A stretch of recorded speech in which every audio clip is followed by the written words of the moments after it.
Hello and welcome to My Retro Watches. This episode is all about the rebuild of the Bulova 218 tuning fork movement. Hopefully you saw my previous video, which is the disassembly, and obviously this one we're going to try to rebuild it. Now obviously please take note that I'm very new to these movements. This will be my fourth time I think now building one of these, so if you want to follow along, that's great. But if I make mistakes, you might make mistakes. Also, I have read the manual a little bit. The manual is quite thick and not as easy to follow as I had hoped, but I kind of got the gist of where I need to oil and things like that in a way. So I will leave a link down below to the service manual that you can download from my website if you want to, and have a look at that yourself. So really going to try and build all the train, show you how all that works, and get it all up and running, and then rebuild the dial side. If you remember, we didn't have a dial, but I have got something now to use to put on there so we can sort of test the watch and see it actually running, as long of course as I get it running again. Now I will be talking a little bit about how to regulate these things, but I've not got that much experience yet, and you do need proper equipment, which I haven't got. So for the hobbyist, so far I'm learning, it's a bit of hit and miss, but hopefully I can convey that as we go along. So without further ado, we'll cut to the bench and I'll start the build. Right, okay, we're straight onto the microscope and we are on dial side, and as you can kind of see, the plate's cleaned up pretty well. It wasn't particularly oily dirt, it was just sort of grime and dust and debris really. Now I'll first of all mention that I keep saying Bulova and it's supposed to be Bulova, so that's my bad English accent there for you, so forgive me if I keep referring to it the wrong way, because once it's stuck in my head I'll always say it the wrong way, unfortunately. And again, if any of you are more experienced than I am on these movements, which I dare say quite a few of you are, and you see anything that I do that is not quite right or I could do better, then please leave comments below, because I'm here to learn as much as try and show you a little bit more about these sort of movements and get more people into these type of watches, because they're really interesting. So I am going to start. So this pin, if you like, here is part of the main plate itself, and that is also going to be where all the hands are driven from. And I need to fit the cannon pinion, because there's a little jewel plate that goes over the end here, and I'm going to need that fitted before I do anything else, because when I start fitting the train of wheels, I think I need that jewel plate in there in order to fit them correctly. So I'm going to oil, and the way I see it, this is a high friction area, and therefore Mobius D5 is the place. So I'm going to start by oiling the side of this like so, but I'm also going to put a little bit on the bottom here as well.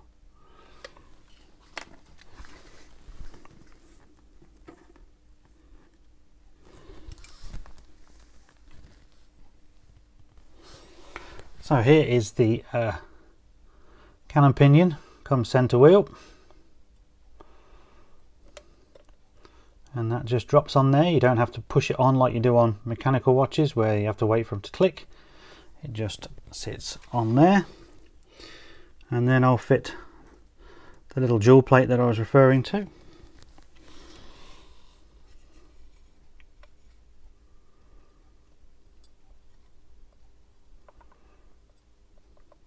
And I've got to put a screw here and here, which I'll do just on my bench now, and then from that I think I can start straight away on the action side. Right, so before I start putting anything into position, I need to oil some of the jewels.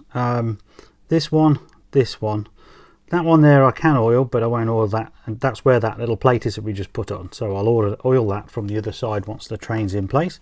but I just want to oil these two now, and they're really difficult, and I can't do it on the microscope because I use this version 1A auto oiler. It's got a very fine, I don't know whether this is going to come through or not, I've just dripped it all on myself as well, which doesn't help. It has a little needle in the end, trying to get that in focus but it doesn't want to, there we are, and it retracts and I can push oil into these very small little holes. It's difficult for me to film because all you're going to really see is my hands. So if I sort of show you what I was going to do there. So basically I will put it into the jewel hole and oil it, and then do it with that one as well. It doesn't need a lot, and if I do get any excess I can wipe it up with a bit of Rodico. So if you don't mind, I will do that now without letting you see my hands, and then we can crack on and start putting some parts on this main plate. Okay, so that's those two little jewels oiled. We also have to do the same actually on the train bridge, and I do apologise, like I say, I can't show you that because these jewels are pretty difficult to see. You might be able to do it manually with a black oiler, a really fine black oiler, and again on the microscope, because you've just got to get in there, and it's like a cap jewel really, and I don't know how to take the caps out. It's not obvious on these, so I've just given it a really good clean. And to be fair, the version 1A or A1 auto oiler is actually for those type of jewels, so a worthy investment. I think I paid only like £20–25 for mine second hand on eBay. So I'm going to fit a few parts, some of the easier ones to start with. So we'll just put the battery terminal back in.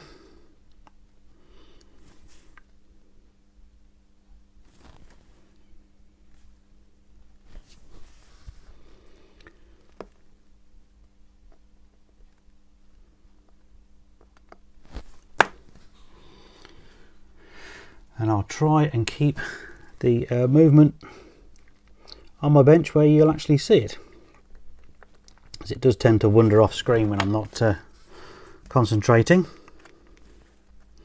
So okay, so we have that in, and you may remember the little washers. So it was the steel one there and the brass or copper one in that position there too. And now we have to fit the, I don't know what part you call this exactly, it's part of the hacking, well, it's the hacking lever I guess really, and it sits on a little post in there. Now I will put a little drop of oil in there. The manual just says it, well, it's ambiguous. The manual tells me to oil the component somewhere, which I'll show in a moment, but I just feel it's pivoting on that, so I will put a little bit of 9010 just to help that along.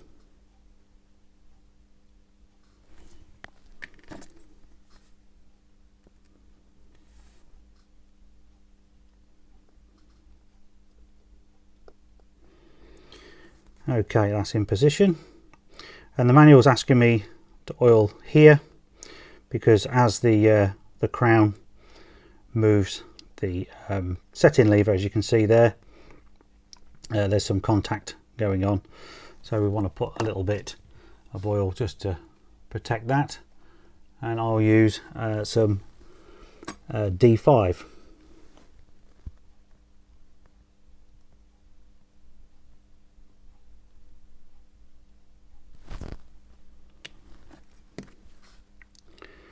So now that's safely installed, we have the first of the springs to do. So this is the hacking spring, and we have to put the long bit, oops, up against the case,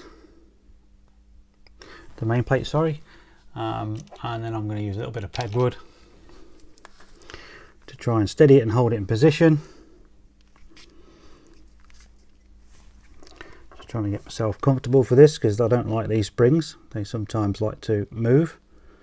So I'm going to hold it in position.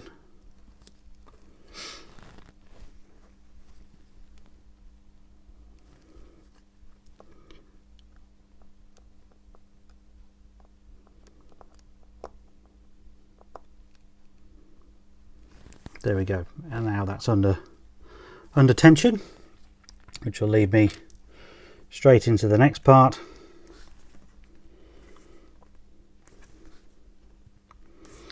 Which is this sort of guide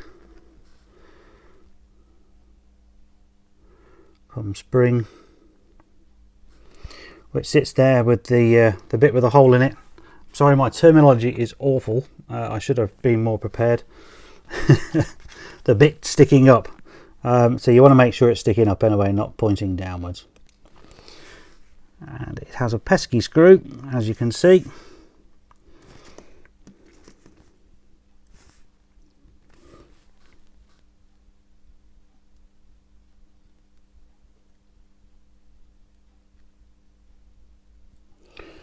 And it's not going to be my day today, I can tell that. There. Sometimes the pegwood helps me guide screws in, and sometimes it just hinders.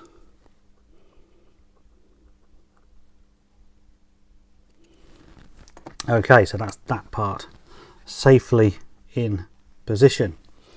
So already we're starting to motor through some of the parts, and we can think about putting the tuning fork back in along with the coils. So here's the tuning fork. Then I'm going to gently, real roughly put that in position. We know it sits on those posts, and then of course you've got to be ultra careful of the index finger, which is here. It's so easy to damage because you can hardly see it, so you just got to have that in your back of your mind when you're working on these things, that one nudge on those can all end in tears. They're like a hairspring, so you can manipulate them and try and straighten them, and I had some success with that on the High Sonic, but equally if you can keep them straight, then keep them straight. The coil and the electronics, I've just actually washed these in IPA alcohol, so I just put them in one of my jars, let them soak a little bit, give it a bit of a shake around, and that's all I've done for cleaning. I haven't put them in the ultrasonic, just enough to get rid of the small particles that will be on them.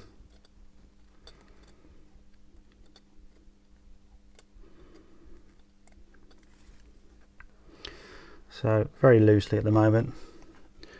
We'll get the other one in.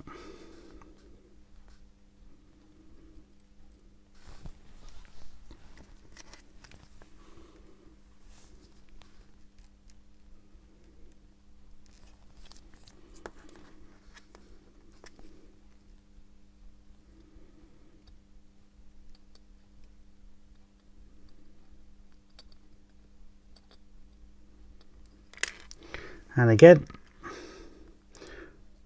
if I just gently touch the end of the fork with my finger cup, there.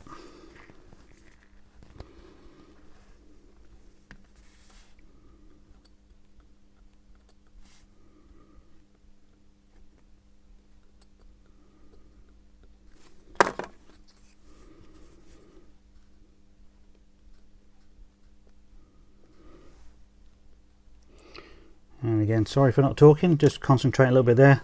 So I'm just trying to get the fork onto its screws there.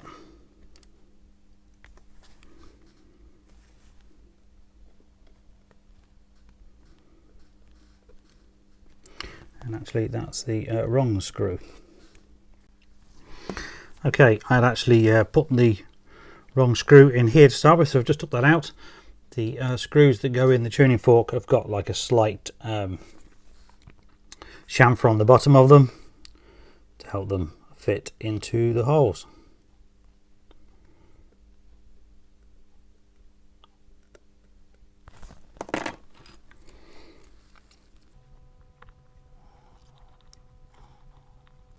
So I'm going to fit the two before I tighten them. kind of like to get everything in position first.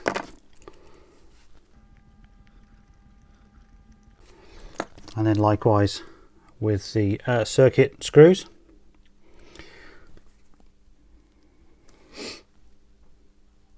So we have a small one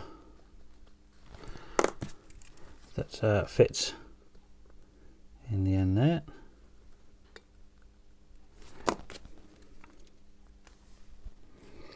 A larger one for the top. Always be careful up by these coils. One, you don't want to slip your screwdriver because you do run the risk of damaging the coil and then it's game over. And equally, of course, they are magnetic, so your screw will end up on there if you slip. This side you have the battery strap, and the screw has this sort of plastic nylon washer.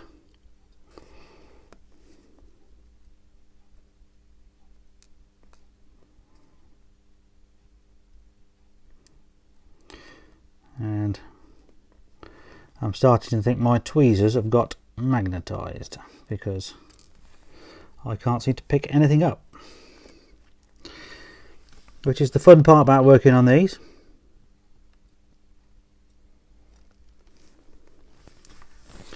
So just excuse me a moment. Okay, I resorted to plan B, and I've got my bigger tweezers here. I'll put the screw already through the hole.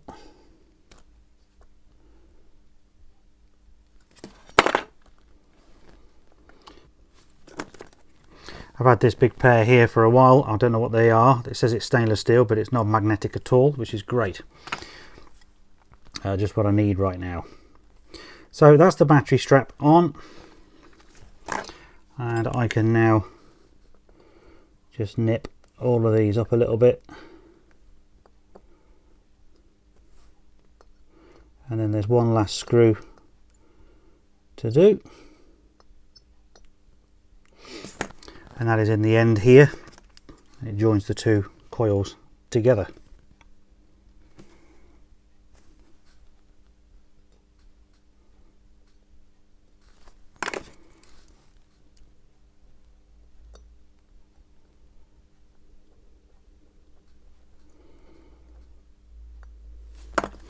Like so. So there we go. Now it's time to assemble the train, and again, like I said, this is going to be the trickiest part, so I need to get on the microscope for that. I will also, here is the train bridge, I will also oil all 4 jewels there, and again I'll do that now with the A1 auto oiler, and get that one out of the way so we're ready to put the train on once we've got the wheels in position. So you'll join me now on the microscope. Okay, so the train is quite a challenging task. That said, if you've worked on quartz watches and you've done the trainer wheels on quartz, they're a lot smaller and just as evil. So these are sort of like in between. That's the way I kind of view these. They're a little bit bigger. But of course then you've got the index wheel, which we'll get to shortly, which is as fragile as can be. So we're going to start with the wheel that's got a very long axle on it, and that is the third wheel. Now the third wheel goes through, if I can get myself onto camera, it goes through this hole here. Oops.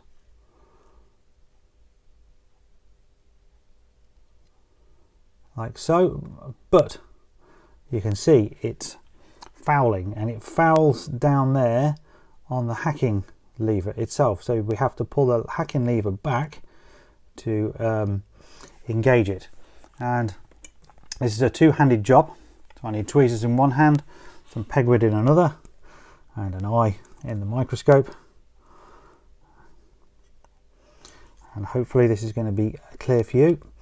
Now I have found if I get some sharp pegwood like I've got here and get it into there, we can just, I'm hoping this is in shot for you, If you keep an eye on that little lever, you will see that it moves out enough, and then when it's just cleared the wheel, I can push that wheel down.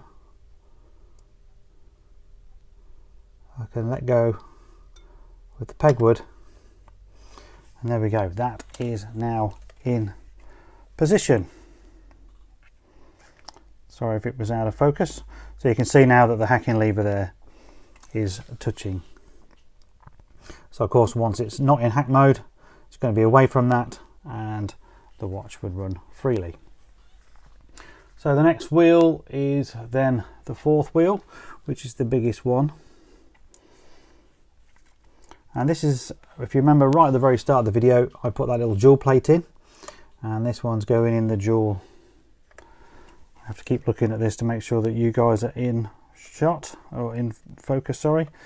So we're going to go down there where that hole is there with this particular wheel.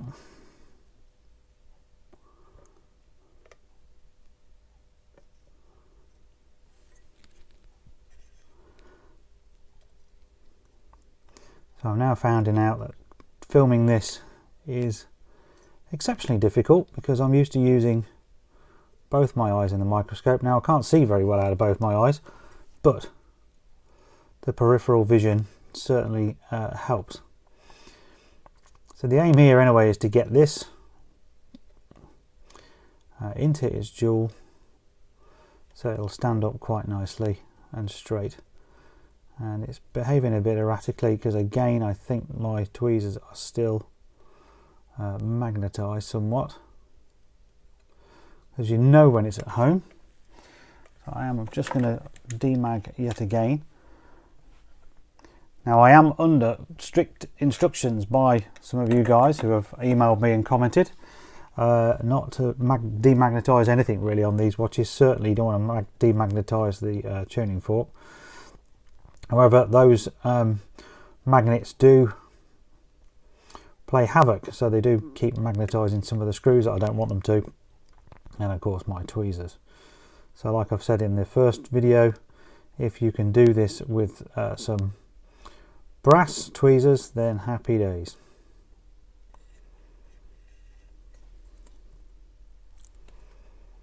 So that to me appears to be in its jewel. It's sitting, looks like it's sitting right. Well, we'll soon find out. Now the next one is actually the index, because the way these sort of go, two wheels go under and two wheels go over each other.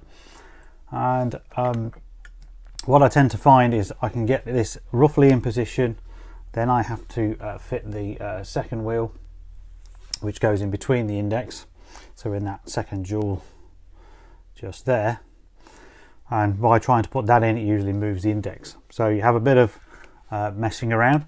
So this could take me 2 or 3 minutes, this could take me half an hour. It's one of those sort of jobs, so I'll just keep filming relentlessly and hope that it stays in focus somewhat for you guys. And what will be will be. I've also of course got to bear in mind that we have here the index finger, which is just there, which by rights you can try and move out the way, but you can't really move it much further than touching that post. But we'll see how we get on. And of course this index wheel is so very fragile and easily lost as well, that you do not want to touch the wheel itself, only ever grab it by its axle or its pivot.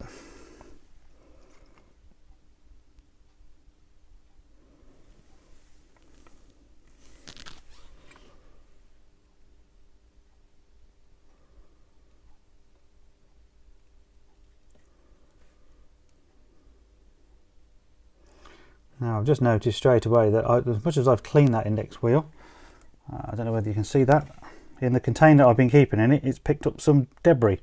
So I'm just going to have to quickly remove it, dip it again, let it dry, because the last thing I want to do is have contaminants now on that part, which is the most critical part there is. So quite embarrassing really, but there we go. You see the problems I face. So you'll see this clean in just a moment. So we're now clean up. There is some strange corrosion that I can now see on the wheel, but we'll have to persevere. We know it was running before, so with luck we can keep it running when we get it all in position. So I will be messing around with the focus a little bit here, and again what I want to try and do, see, but the problem you get as well is the fork is magnetic, and you can see this thing is dancing around all over the place.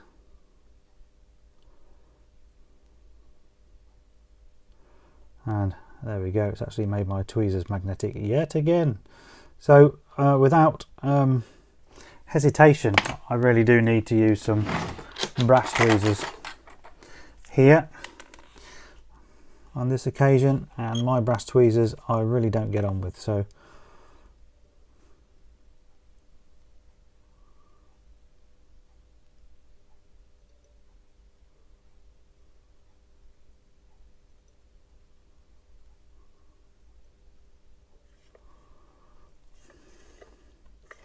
for it to fall in this little hole is quite savage, really.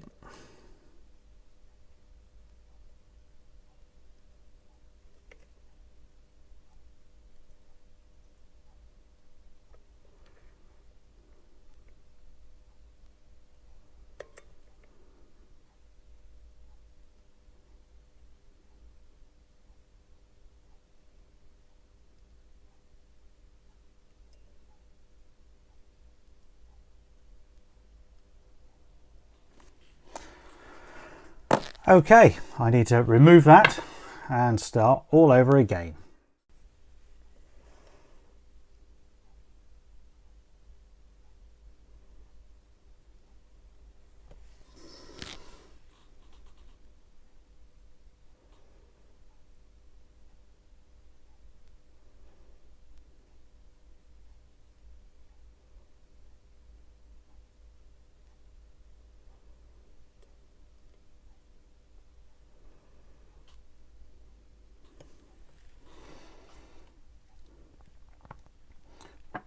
So I've got it in a near position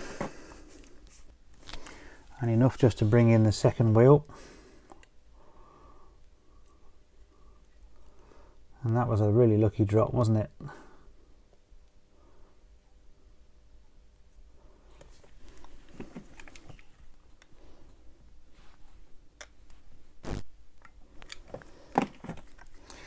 Demagnetise the tweezers yet again.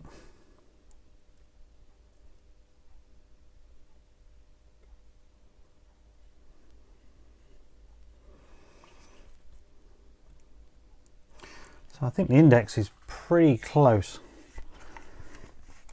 It is hard to tell, and I'm a bit out of focus I think for you guys. So it looks like it's on to a little slant to one side. However, it's somewhere near, and at this point I've just remembered as well there is a critical point, a part that I haven't fitted, and I really should have fitted it now. So I told you I was going to make mistakes, and this is it. So the pull lever, which goes next to the index, I haven't fitted at all, which is rather embarrassing and quite painful. Now I've got everything in position because it's got to go here. I've got some screws to do, and I've also got this, I'll show it you. So it has like a cam screw which fits into that hole there, and let's get it into focus. What tends to happen is, or I found, is every time I put it in there, it likes to just fall straight through the case. Now, so it doesn't tell you to oil, but I've found that if I get a little bit of D5, put it in the hole, it's enough to keep it in position.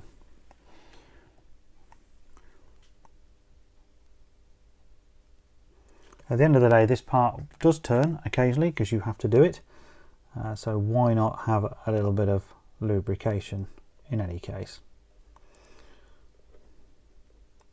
So you can see there that it's off center. So I'm just going to rest that in there and hope to try and keep things a little bit in focus.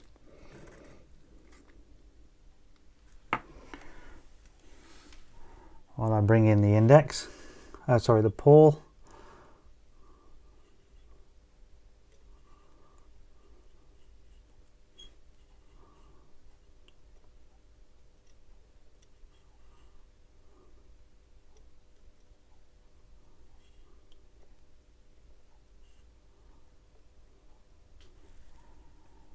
And what it does is it wraps itself around this post here.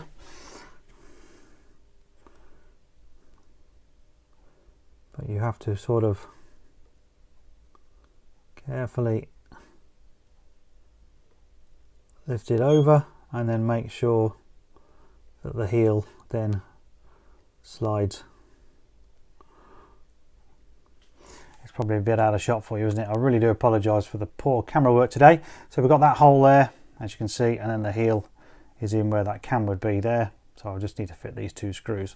Then we can think about putting the train wheel bridge on. So just one moment while I fit the screws. Okay, there we go, the screws are in place, and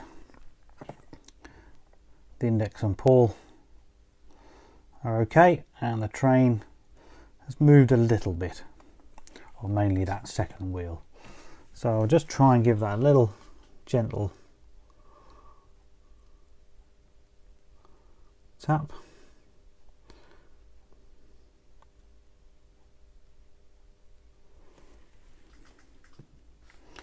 And then I can offer up the train bridge in just a second.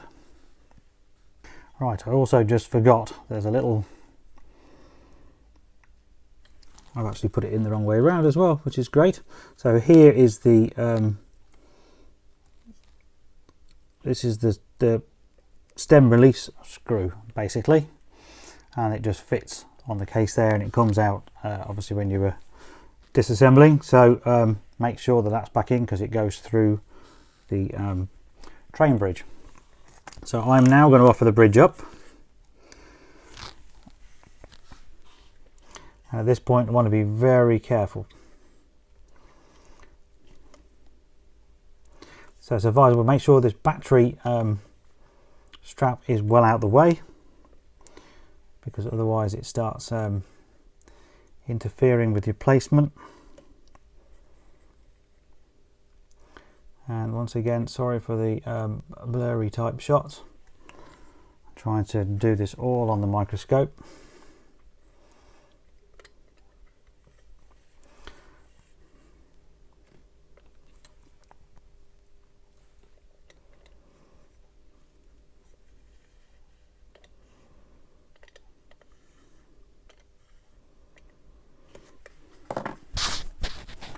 And now the fun begins, because now we have to look at all of the jewels here and try and get all the wheels lined up into them.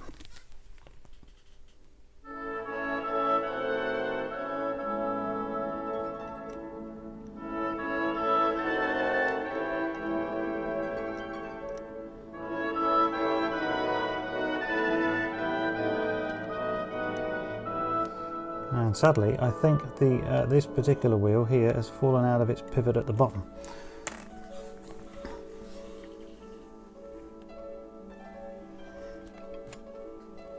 And all I'm using is an old black oiler just to gently see, because you'll see the jewels, sorry, see through the jewels, and you'll see the pivots.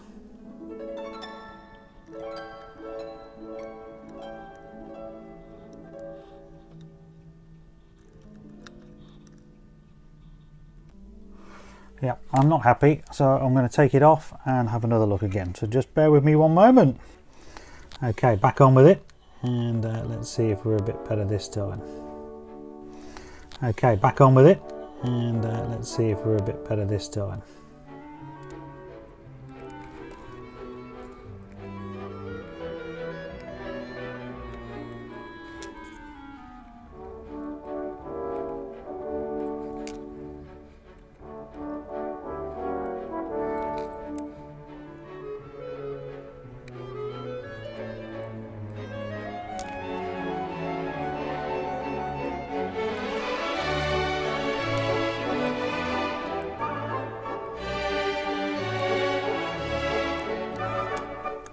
damn it, that's come out again. So once again, train wheel bridge will come off, and as you can see, this is a real fiddle. First one I did went in really easy, and this one is looking, because I'm trying to do it on camera, of course it's not going to play ball, is it? So it's not going to smile for me, so bear with me. I'll just keep the camera rolling once I've reset that again, and eventually these will line up. I'm as stubborn as that. It's going to happen, and you will see it.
Hooray, I think it's in finally. And what I'm doing where you can't see is I'm going to try and get a couple of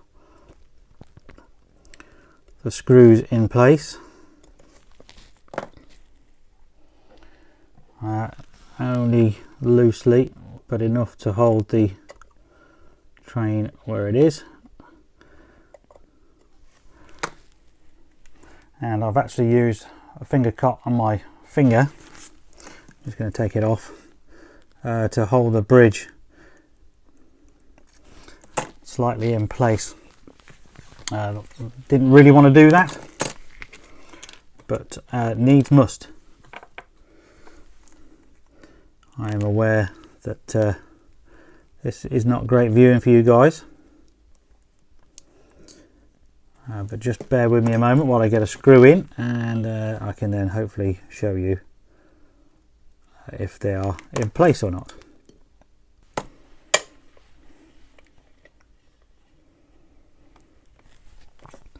Right, so any of you have been alarmed because looks like I'm poking them with steel? Well, I am. They are old oilers I'm using, but it might look like I'm pushing the gears, and in some instances I was trying to get into the teeth, but mainly I try and get underneath the bridge to try and push the pivots into position. So what I'm going to do now is just gently move this, and hopefully you can see through the jewels here that all the pivots are in position correctly, and this of course should move really freely. I don't want to force it because they're teeth at the end of the day, but that is in position. And looking at the clock, I've been rolling for a good 10 minutes there, so congratulations. might be a record. So I'm going to put the next other couple of screws in now. You don't really need to see that. One thing that I did need to remind you of, in case you're following along, is this top screw here. Try and get into focus. That is the small screw. So you've got 4 screws for the train wheel bridge. 3 of them are the same, and one's very small, and that one goes up there. So I'm going to screw that one in there, and the one at the bottom here, tighten up, and that is the bridge in. Guys, that's it. The screws are in and the train is in position, so I can breathe a sigh of relief. Now at this point, what I'm going to do is just quickly drop the battery in and make sure it's going to hum first of all. I can't get it to run because I need a crown, and I don't know if you remember, if you'd watched the first one, I haven't got a crown for this movement, so I'm going to have to take it out of one of my own, and I can't fit the crown until I fit the whole dial side really, so I need to put in at least the keyless works before we can actually see if this watch is going to run.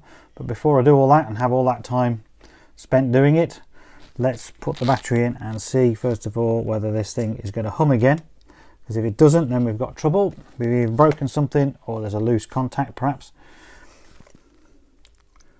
So I'm just going to loop that around there, take it off screen a sec, and tighten the screw up.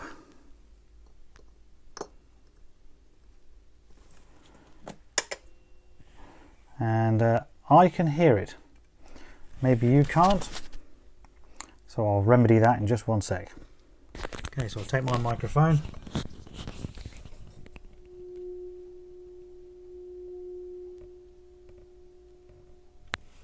So there we go. That is a really, really good sign. Means I certainly haven't broke anything in the electronics, which is fantastic. So now I will disconnect that battery, but we will turn it over, and I need to spend some time doing the keyless works, which I'll try and do a bit on my bench so you can actually have something in focus to look at after this last however many minutes of looking at probably blur, which I'll find out in the edit very, very soon.